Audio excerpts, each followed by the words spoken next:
Yiqildik, turdik, yig'ladik, kuldik. Hattoki eng yaqin do'stimiz, qadrdonimizni yerga topshirdik.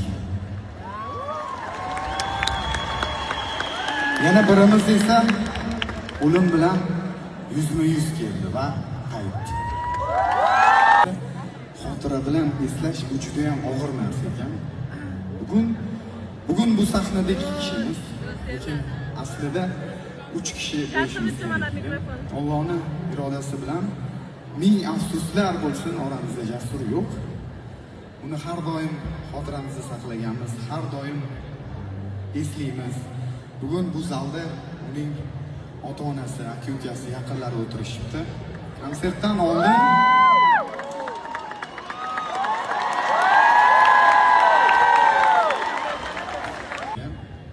Jasurni hech qachon unutmaymiz. Burada seni ham umring uzoq bo'lsin. Ilohim keyingi yillarga Xudo xolisa oyoqqa turib ketgan. Bugun konsertga bo'ldik. Umring uzoq bo'lsin. Yana bir kichik ma'lumot aytib o'tmoqchiman. Ummon guruhini deyarli 100% so'zini, musiqasini o'rtog'im yozgan, do'stim yozgan. Asliginalaymizlar. Xudo xolisa keyingi yillarga yugurib konsertlar beradi o'rtam. Hamma do'st, hayot ko'zlarimni yoshladi. Arazim shafqatsiz jazolardi. O'zini qo'llashga yurgan do'st. Odam betob bo'lsa, nega bilmayman.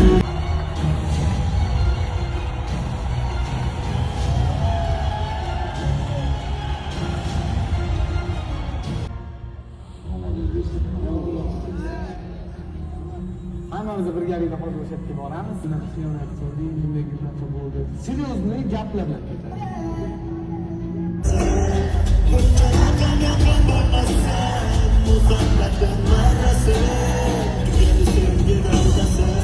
Agar biz bugun shu sahnada turgan ekanmiz,